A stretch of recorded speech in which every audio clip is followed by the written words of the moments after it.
அனைவருக்கும் அன்பு வணக்கம். இதுவரை நமது JOC சேனலை சப்ஸ்கிரைப் செய்யாதவர்கள் இந்த வீடியோவுக்கு கீழே இருக்கும் ரெட் கலர் சப்ஸ்கிரைப் பட்டனை கிளிக் செய்து சப்ஸ்கிரைப் செய்து கொள்ளவும், கூடவே பெல் ஐகானை கிளிக் செய்யவும். புத்தம்புது வீடியோக்கள் உங்களுக்காக காத்திருக்கின்றன. நன்றி.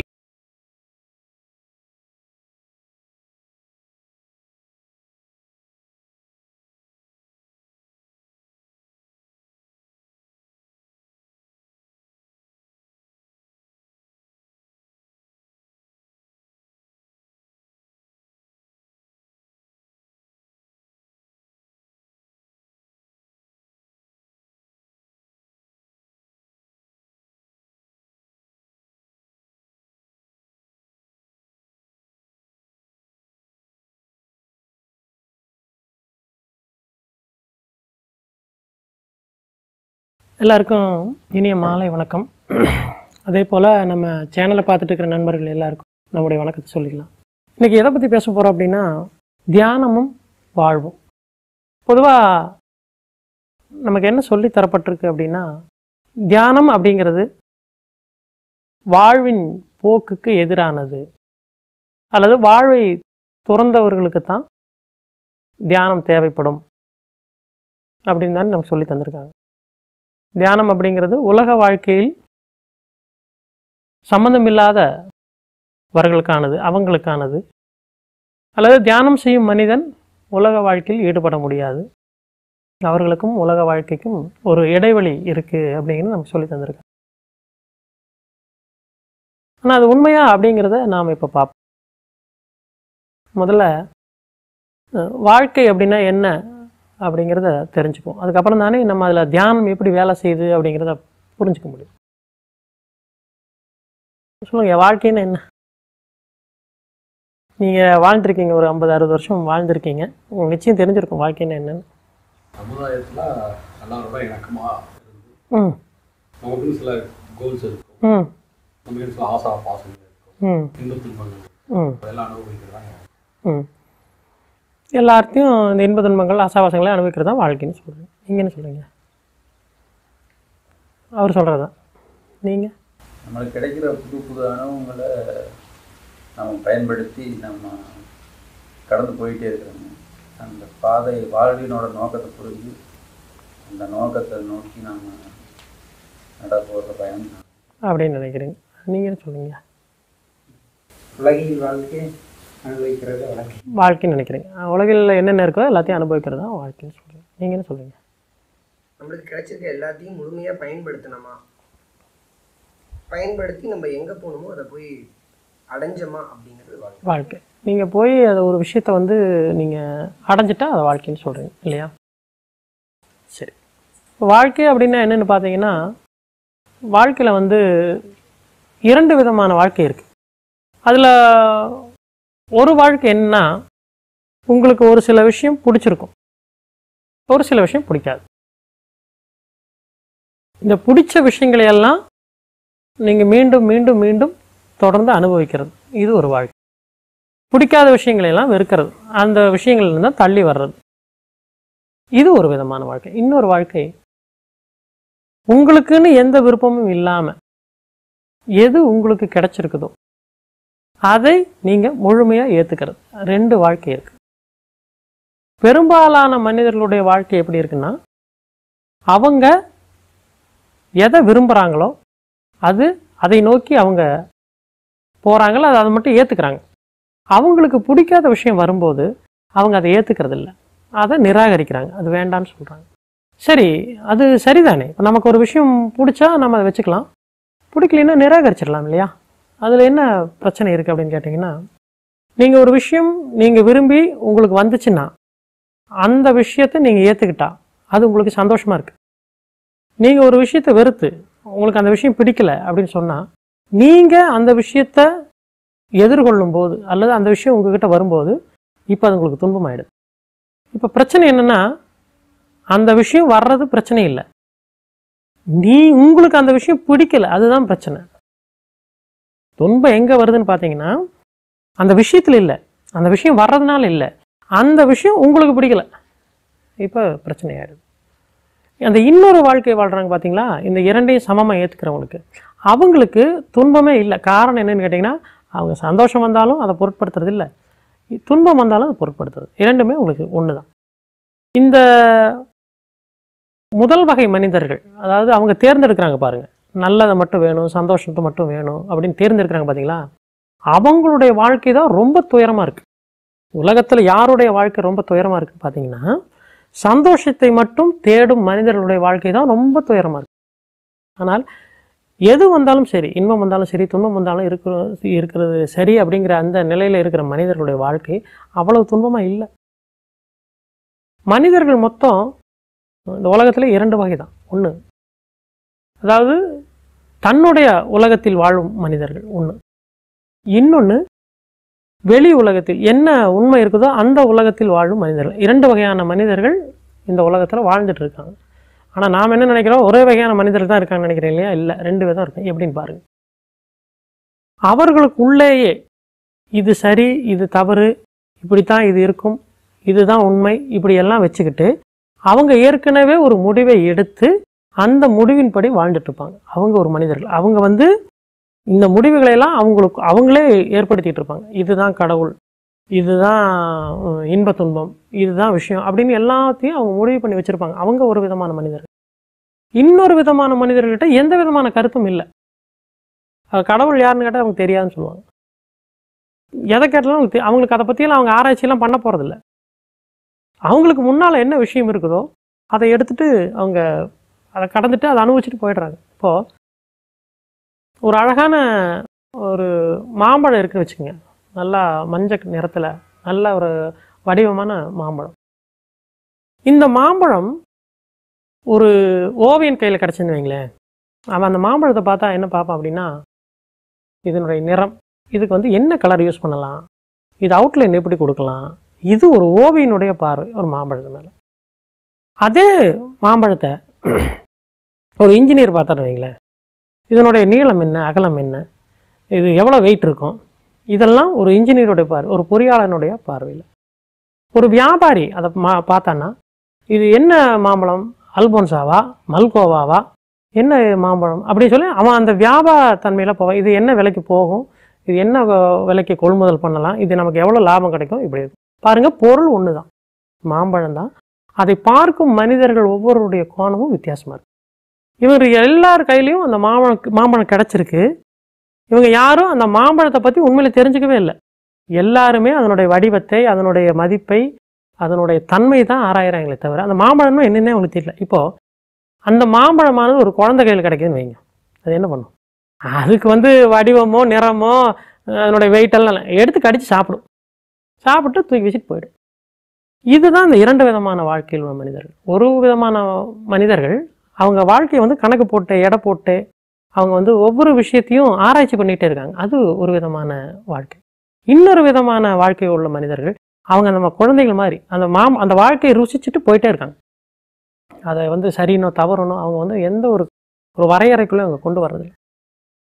அப்போது இப்போ நாம் இருக்கிற நிலை என்ன, வாழ்க்கையை பற்றி ஆராய்ச்சி பண்ணுற, கணிக்கிற, நாளைக்கு என்ன நடக்கும் அப்படிங்கிற தெரிஞ்சுக்க முயற்சி பண்ணுற நிலையில் இருக்கும். இப்போ இதெல்லாம் இந்த பொறியாளர் மாதிரி, ஓவியர் மாதிரி, வியாபாரி மாதிரி இந்த மாம்பழத்தை நம்ம அணுகிட்டு இருக்கோம். அதனால தான் நமக்கு வாழ்க்கைன்னா என்னென்னே தெரியல. ஒரு குழந்தையோட மனநிலையில் நீங்கள் அந்த பழத்தை எடுத்து சாப்பிடும்போது தான் அந்த வாழ்க்கையுடைய அந்த முழு ஆழம் அர்த்தமும் புரியும். ஆனால் ஒரு வியாபாரியால் அப்படி சாப்பிட முடியாது. இன்றைக்கி இந்த விவசாயிகள் என்ன பண்ணுவாங்க தெரியுங்களா, நல்ல அரிசியெல்லாம் வித்துடுவாங்க, இருக்கிற மோசமான அரிசி தான் அவங்க சாப்பிடுவாங்க. அவங்க சாப்பிட்றதுக்கு வச்சுக்கிற அரிசி ரொம்ப மட்டமாக இருக்கும், இல்லை ரேஷன் அரிசி வந்து சாப்பிடுவாங்க. ஆனால் நல்ல பொன்னி அரிசி விளைவிப்பாங்க, பாசுமதி அரிசி விளைவிப்பாங்க, அதை வித்துடுவாங்க. அப்போது ஒரு வியாபாரியால் நல்ல அனுபவிக்க முடியாது, நல்ல விஷயங்களை அனுபவிக்க முடியாது. அவன் என்ன பண்ணுவான்னா உடனடியாக அதை பொருளாக மாற்றலாமா, பணமாக மாற்றலாமான்னு நினைப்பான். ஆனால் ஒரு குழந்தை அதை எதையாவது மாற்ற முயற்சி பண்ணாது, அது என்ன பண்ணால் அனுபவிக்க முயற்சி பண்ணும். இந்த நுட்பம் உங்களுக்கு புரிஞ்சிடுச்சுன்னா வாழ்க்கை எப்படி நாம் அணுகிறது அப்படிங்கிறது தெரிஞ்சிடும். வாழ்க்கையை நீங்கள் எதையாவது மாற்ற முடியாது. பாருங்கள், இந்த வாழ்க்கையை பெரும்பாலான மனிதர்கள் அவங்க கொடுக்கப்பட்ட வாழ்க்கையை என்ன பண்ணுறாங்க அப்படின்னா அறிவாக மாற்றுறாங்க, படிச்சுட்டே இருக்காங்க. ஒரு டிகிரி, அதுக்கப்புறம் ஒரு டிகிரி, அதுக்கப்புறம் கடைசி வரைக்கும் படிச்சுட்டே இருக்காங்க. அவங்களுக்கு கொடுக்கப்பட்ட வாழ்க்கை என்னவாயிருச்சு, அவங்க அறிவாக மாற்றிட்டே இருக்காங்க. இன்னொரு விதமான மனிதர்கள் அவங்க என்ன பண்ணுறாங்கன்னா, அவங்களுக்கு கொடுக்கப்பட்ட வாழ்க்கையை பணமாக மாற்றிட்டே இருக்காங்க. இப்படி உங்களுக்கு கொடுக்கப்பட்ட வாழ்க்கை, அனுபவிக்க கொடுக்கப்பட்ட வாழ்க்கையை நீங்கள் வேறு ஏதாவதோ ஒன்று பண்ணி நீங்கள் என்ன நினைக்கிறீங்கன்னா, அப்படி பண்ணிட்டா இந்த வாழ்க்கையானது அனுபவித்திட முடியும் அப்படின்னு நாம் நினைக்கிறோம். ஆனால் உண்மை அப்படி இல்லை. நீங்கள் அதை வேற ஒன்றா மாற்றும் போது அது உங்களுடைய அனுபவத்துக்குள்ளே வர்றதில்லை. அதை இப்போ நீங்கள் அந்த மாம்பழத்தை நீங்கள் விற்று பணமாக மாற்றி நீங்கள் வச்சுக்கிட்டா அந்த பணத்தை சாப்பிட்டா இனிக்குமா என்ன? இனிக்காது. அப்போ நாமெல்லாம் என்ன பண்ணுறோன்னா, வாழ்க்கை அப்படிங்கிற மாம்பழம் நமக்கு கொடுக்கப்பட்டது, நாம் என்ன பண்ணிட்டோம், அதை கொண்டு போய் பணமாக மாற்றி வச்சுக்கிறோம், நிலமாக மாற்றி வச்சுக்கிறோம், அதிகாரமாக மாற்றி வச்சுக்கிறோம், வேறு ஏதோ ஒன்றா மாற்றி வச்சுருக்கோம். இப்போ நாம் சொல்கிறோம் வாழ்க்கைன்னா என்னன்னு நமக்கு தெரியல. அப்போ வாழ்க்கை அப்படிங்கிறது நமக்கு கொடுக்கப்பட்டிருக்கிறது எதற்காக அப்படின்னு கேட்டிங்கன்னா, அனுபவிக்கிறது அப்படிங்கிற ஒரு விஷயத்துக்காக. ஆனால் நமக்கு என்ன தெரியும்னா, எல்லாத்தையும் வாங்கி வச்சுக்க தெரியும், சேகரிக்க தெரியும், சேமிக்க தெரியும். மனதினுடைய அமைப்பே அடிப்படையான குணமே என்னன்னு பார்த்தீங்கன்னா, விஷயங்களை சேகரிப்பது. சேர்த்துக்கிட்டே போகும் இந்த விஷயங்களை எல்லாம். ஆனால் அது ஒரு நாளும் அனுபவிக்காது. ஆனால் இந்த குழந்தைத்தனமான மனம், எதையும் கணக்கு போடாத, எதிர்பார்க்காத, எதையும் மாற்ற முயற்சிக்காத மனம் என்ன பண்ணுன்னா, அந்த விஷயத்தை அனுபவிக்கும். நீங்கள் அனுபவிச்சிங்கன்னா சேமிக்க முடியாது, வேறொரு இதாக மாற்ற முடியாது. அது எதுவாக இருக்குன்னா உங்களுடைய அனுபவமாக இருக்கும். ஒரு ஞானிக்கும் ஒரு சாதாரண மனிதர்களுக்கும் உள்ள வேறுபாடு என்னன்னு கேட்டிங்கன்னா, ஒரு ஞானி தன்னுடைய வாழ்வை அனுபவமாக மாற்றுகிறார், அனுபவித்து மாற்றார், அவருடைய அனுபவமாக மாற்றி வச்சிருக்கார். ஆனால் மற்ற மனிதர்கள் அவருடைய வாழ்க்கையை பொருளாக மாற்றுறாங்க, உயிரோட்டம் இல்லாததாக மாற்றுறாங்க. இப்போது ஒரு ஒரு ஒரு இறந்து போன விஷயமா, ஒரு செயல்பட முடியாத விஷயமா அதை மாற்றி வைக்கிறாங்க, பணமாக பொருளாக அப்படி மாற்றி வச்சுக்கிறாங்க. அப்புறம் என்ன பண்ணுறாங்க, அந்த பணமும் பொருளும் நிறைய சேர்ந்தவுடனே இதனால் வாழ்க்கையை சுவைக்க முடியாது, இந்த பணத்தை சுவைச்சா இனிக்காது அப்படின்னு தெரிஞ்சதுக்கப்புறம் இந்த பொருளை கொடுத்துட்டு மீண்டும் அந்த வாழ்க்கையை கேட்குறாங்க. அந்த தியானத்தின் மூலமாக மீண்டும் அந்த வாழ்க்கையை கொண்டு வர முயற்சி பண்ணுறாங்க. இதில் இந்த இந்த இரண்டு விதமான மனிதர்களுக்கு, முதல் விதமான மனிதர்கள் இருக்காங்க இல்லையா, அதாவது ஒரு வியாபாரத்தன்மை கொண்ட எல்லாத்தையும் கணக்கு போடுற மனிதர்களுக்கு தியானம் எப்படி வேலை செய்யுது அப்படின்னு பார்த்தீங்கன்னா, இந்த மனிதர்களை இந்த தியானம் அனுபவிக்க தயாராக்குது. அது வரைக்கும் விஷயங்களை மாற்றி சேகரிச்சுக்கிட்டு இருந்த மனிதர்களை இந்த தியானம் அப்படிங்கிற ஒரு விஷயம் அனுபவிக்க, அந்த விஷயத்தை புரிஞ்சிக்கக்கூடிய தன்மை உள்ள மனிதர்களாக மாற்றுது. அப்படி மாற்றும் போது வாழ்க்கையில் நடக்கக்கூடிய ஒவ்வொரு விஷயங்களையும் நீங்கள் புரிஞ்சுக்கிறீங்க. உதாரணமாக இப்போ நீங்கள் ஒரு விஷயம் நடக்குது, நீங்கள் ரோட்டில் போகிறீங்க, ரோட்டில் போய் ஒரு பெரிய கல் இருக்குது, தட்டி நீங்கள் கீழே விழுந்துடுறீங்க. கீழே விழுந்து காயமாவது நீங்கள் ஏதோ ஒரு வேலைக்கு போயிட்டுருக்கீங்க, அந்த வேலை நின்று போயிடுது, அன்றைக்கி போக முடியறதில்ல, இந்த காயத்தால் நீங்கள் அந்த வேலையை பார்க்க முடியல. இப்போ நீங்கள் வருத்தத்தோடு வர்றீங்க. என்ன வருத்தத்தோடு வர்றீங்கன்னா, இன்றைக்கி போன வேலை நம்மளால் செய்ய முடியலையே, நாம் அது நின்று போச்சே, தடங்களாகி போச்சே, என்ன காரணமாக இருக்கும் அப்படிங்கிறத நம்ம ஆராய்ச்சி பண்ணுறோம். ஆனால் உங்கள் கூடயே நண்பர் ஒருத்தர் வந்தார், அவரும் நீங்களும் ஒரே இடத்துக்கு போக வேண்டியது, அவர் போன இடத்துல ஒரு விபத்தில் சிக்கிட்டார். இப்போது நீங்கள் சந்தோஷப்படுவீங்களா, துக்கப்படுவீங்களா? கொஞ்ச நேரத்துக்கு முன்னால் துக்கமாக இருந்தது அதே விஷயம், நாம் போக முடியலையே அப்படிங்கிற வருத்தம் இருந்தது, நல்ல வேலை போகலையேன்னு ஆயிடுச்சு. அப்போது இந்த விஷயம் புரிகிற இந்த மனிதர்களுக்கு புரியும் போது அது மகிழ்ச்சியாக மாறிடுது. இப்போது நமக்கெல்லாம் ஏன் துக்கம் அப்படின்னா, ஒரு விஷயம் ஏன் நடந்தது அப்படின்னு நமக்கு தெரியல. தெரியாதால நாம் உடனடியாக என்ன முடிவு பண்ணுறோம்னா, இது நமக்கு தெரியாதனால நமக்கு இது நஷ்டத்துக்கு தான் இது இப்படி ஆயிருக்கு அப்படின்னு. ஏன்னா எல்லாரும் அப்படி தான் நினைக்கிறோம், ஒரு விஷயம் நடக்கலைன்னா அது நமக்கு நஷ்டம். ஆனால் ஒரு தியானம் செஞ்ச பிறகு அந்த மனிதருடைய பார்வை எப்படி இருக்குன்னா, இது கிடைக்கல அப்படின்னா இதற்கு பின்னால் மிகப்பெரிய ஆபத்து ஏதோ ஒன்று இருக்குது, நல்ல வேளை அந்த ஆபத்து நமக்கு வரல, இதோட நின்றுடுச்சு. இப்படி அந்த மனிதர் அந்த விஷயத்தை புரிந்து கொள்ளும் போது அந்த மனிதர் கவலைக்குள்ளாகிறதில்ல, துன்பத்துக்குள்ளாகிறதில்ல. இப்போது இந்த தியானமானது இந்த மனிதர்கள்கிட்ட இப்படி தான் வேலை செய்யுது. அப்போது இந்த தியானம் அப்படிங்கிற ஒரு விஷயம் வாழ்க்கைக்கு மிக மிக அடிப்படையான விஷயமா இருக்குது. அதாவது இப்போது இப்படி கூட கேட்கலாம், எல்லாரும் கட்டாயம் தியானம் செய்யணுமா அப்படின்னு கேட்கலாம். அல்லது யாரெல்லாம் தியானம் செய்ய வேண்டிய அவசியம் இல்லை அப்படின்னு இருக்கு. எல்லாரும் தியானம் செய்யணும்னு சொல்கிறோம், ஆனால் எல்லாருமே செய்யணுமா? ஒரு சிலர் அதுக்கு வந்து விதிவிலக்கு இருக்குதா, ஒரு சிலர் செய்யாமல் விட்டுடலாமா அப்படின்னு பார்த்தா, யாரெல்லாம் செய்ய வேண்டியதில்லை அப்படின்னா, எந்த ஒரு விஷயத்தையும் நீங்கள் வந்து எதிர்மறையாக பார்க்காத போது, எதுவுமே உங்களுக்கு வந்து நஷ்டம் அப்படின்னு நீங்கள் நினைக்காத போது, எதுவுமே நமக்கு வந்து எதிராக வழங்கப்படலை, எல்லாமே நமக்கு சாதகமாக இருக்குது அப்படின்னு நீங்கள் புரிஞ்சுக்கிற போது அந்த மனிதர்களுக்கு தியானம் தேவையில்லை. யாரெல்லாம் எதிர்மறையாக புரிஞ்சுக்கிறாங்களோ, இந்த வாழ்க்கை வந்து துன்பமாக இருக்குன்னு நினைக்கிறாங்களோ, கஷ்டமாக இருக்குன்னு நினைக்கிறாங்களோ, இந்த துன்பம் நமக்கு வந்த காரணம் என்ன அப்படிங்கிறது தெரியாமல் இருக்கிறாங்களோ, அவர்களுக்கு தியானம் கட்டாயம் தேவை. அப்போ இந்த தியானமும் வாழ்வும் அப்படிங்கிறது ஒரு நாணயத்தினுடைய 2 பக்கம் மாதிரி. ஒரு பக்கம் வாழ்வுன்னா இன்னொரு பக்கம் தியானம் இருக்குது. அது தெரிந்திருக்கலாம், தெரியாமல் இருக்கலாம், ஆனால் விஷயம் இல்லை. எந்த மனிதரெல்லாம் வாழ்வை அனுபவிக்கிறாரோ அந்த மனிதர் தியானத்தில் இருக்கிறார், அவ்வளோதான் விஷயம். யாரெல்லாம் வாழ்வை அனுபவிக்கலையோ அவங்கெல்லாம் தியானத்தை விட்டு தூரமாக போயிருக்காங்க. நீங்கள் எங்கேயோ கண்ண மூடி உட்காந்துருக்கலாம், ஏதோ ஒரு குருமார்கள்கிட்ட கற்றுக்கிட்டு இருக்கலாம், ஆசிரமத்தில் இருக்கலாம், அதெல்லாம் பிரச்சனை இல்லை. வாழ்க்கை நீங்கள் அனுபவிக்கலை அப்படின்னா நீங்கள் தியானத்திலிருந்து தள்ளி இருக்கீங்க, நீங்கள் ஆசிரமத்திலே இருந்தாலும். ஆனால் நீங்கள் வீட்டிலேயே இருந்தாலும் வாழ்வை நீங்கள் அனுபவிக்கிறீங்க, வாழ்வு தரக்கூடிய அந்த செய்திகளை, அதனுடைய அர்த்தத்தை நீங்கள் புரிஞ்சுக்கிறீங்க அப்படின்னு சொன்னால் நீங்கள் வீட்டில் இருந்தாலும் நீங்கள் ஆசிரமத்தில் இருக்கிற மாதிரி தான். அப்போது வாழ்விலிருந்து தியானத்தை நாம் பிரித்து பார்க்கவே முடியாது. இரண்டும் ஒன்றோடு ஒன்று பின்னி இருக்குது. ஆனால் நாம் தியானம்னா என்னென்னு நினச்சிட்டு இருக்கிறோம்னா, கண்களை மூடி அமர்ந்து உட்காந்து பண்ணுறது தான் தியானம், அல்லது ஏதோ ஒரு உள்ள கற்பனை பண்ணிகிட்டு இருக்கிறது தான் தியானம் அப்படிங்கிறது நமக்கு சொல்லி தரப்பட்டதால், நம்ம தவறாக புரிஞ்சுக்கிட்டதால் அது தியானத்தினுடைய அர்த்தம் நமக்கு முழுமையாக தெரியாமல் போச்சு. ஆக வாழ்க்கைக்கு தியானம் அப்படிங்கிறது மிக மிக மிக அடிப்படையான ஒரு விஷயம். தியானம் செய்தவனுடைய வாழ்க்கையானது அதில் எவ்வளவு பிரச்சனைகள் வந்தாலும் அந்த மனிதனுடைய பயணம் நிற்கிறதில்லை, தொடர்ந்து அந்த தடைகளை அவன் தாண்டிகிட்டே போகிறான். ஆனால் தியானம் செய்யாத ஒரு மனிதன் இந்த தடைகள் வரும்போது அவன் மற்றவர்களை வந்து உதவிக்கு கூப்பிடுறான். அவனுக்கு அப்படி உதவி கிடைக்கும் போது அவன் சந்தோஷப்படுறான். அப்படி உதவி கிடைக்கலைன்னா அந்த மனிதர்களெல்லாம் அவன் தூட்டுறான். என்ன சொல்கிறான், என்னுடைய கஷ்டத்துக்கு யாருமே வந்து கை கொடுக்கலன்னா சொல்கிறான். ஆனால் தியானம் செய்கிற மனிதன் அப்படியெல்லாம் சொல்கிறதே இல்லை. அது அவனுடைய பாதை, அவன் தான் அந்த அந்த சுமைகளை சுமக்கணும், அந்த தடைகளை கடக்கணும் அப்படிங்கிற புரிஞ்சுக்கிட்டு அவன் அவனுடைய பாதையில் தொடர்ந்து போயிட்டே இருக்கான். அப்போ அவன் யார் மீதும் குற்றம் சொல்வதில்லை, வாழ்க்கை மீது புகார் சொல்கிறதில்லை, எதுவும் சரியில்லைன்னு சொல்கிறதில்லை, எல்லாமே சரியாக இருக்குது அப்படிங்கிறத அவன் புரிஞ்சுக்க.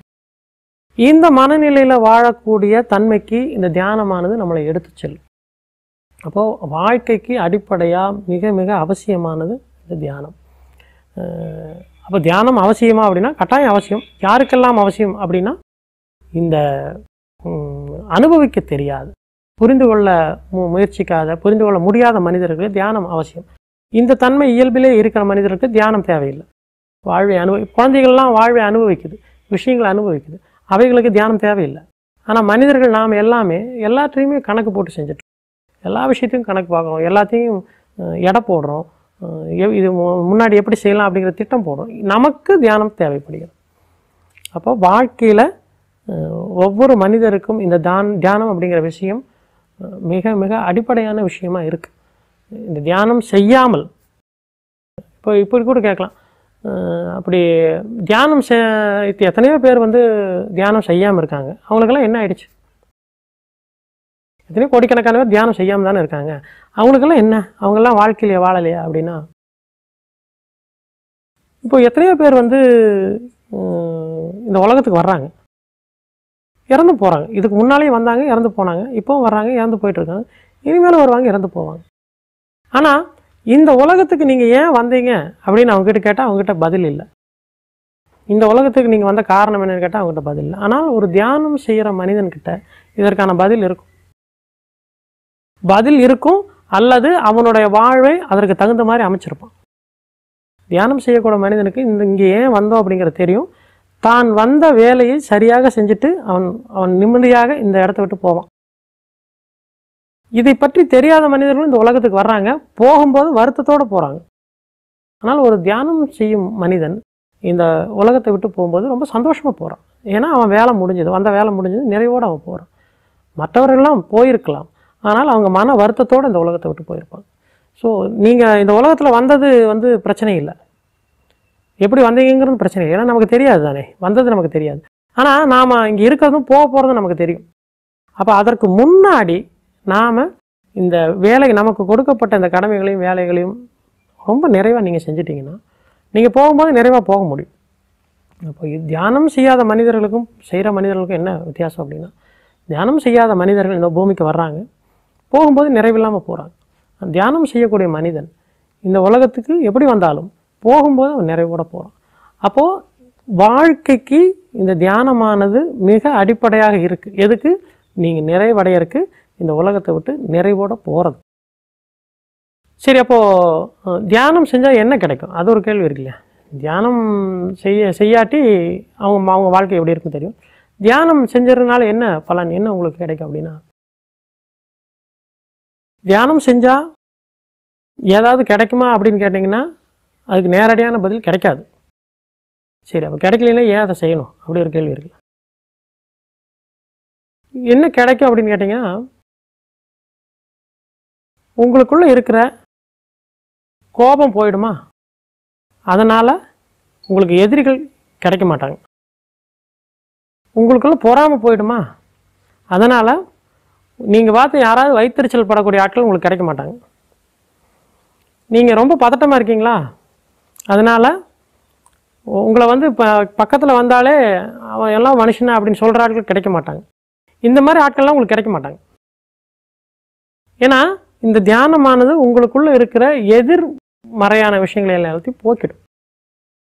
அப்போது தியானத்தில் நமக்கு கிடைக்குதா அல்லது நாம் தியானத்தில் எதையாவது விஷயத்தை இழக்கிறோமா அப்படின்னு பார்த்தா, தியானத்தில் இழக்கிறோம்.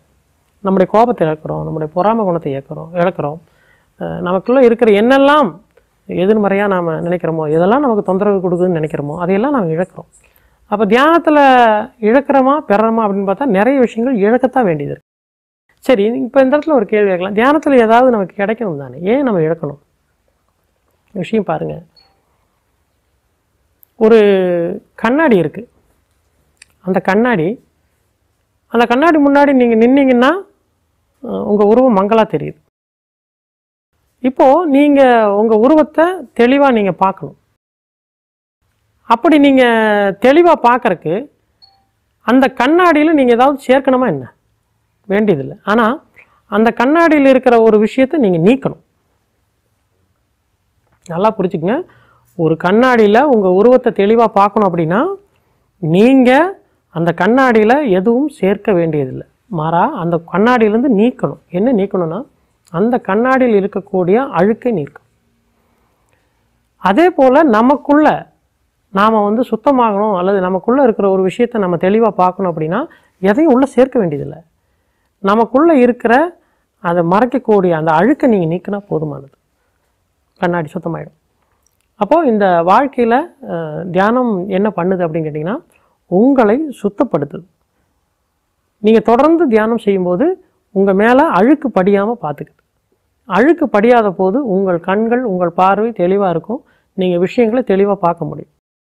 மற்ற மனிதர்களுக்கும் பார்வை இருக்கும். அது புகை மூட்டமாக அழுக்கு மூடி இருக்கிறதால மங்களாக தான் அவங்களால பார்க்க முடியும். அவங்களும் பார்க்குறாங்க. ஆனால் தியானம் செய்த மனிதன் சுத்தப்படுத்தப்பட்ட கண்ணாடி வழியை பார்வையின் வழியை அவன் பார்க்கும்போது காட்சிகள் மிக தெளிவாக இருக்குது. அந்த மனிதனுடைய பாதை தடுமாறுறதில்லை, அவனுடைய பாதை தெளிவாக இருக்குது. அதனால் அவன் தொடர்ந்து பயணம் செய்ய முடியும். எனவே இன்றைக்கி வந்து அவங்க எல்லாருக்குமே என்னுடைய நன்றிகள். நன்றி, வணக்கம்.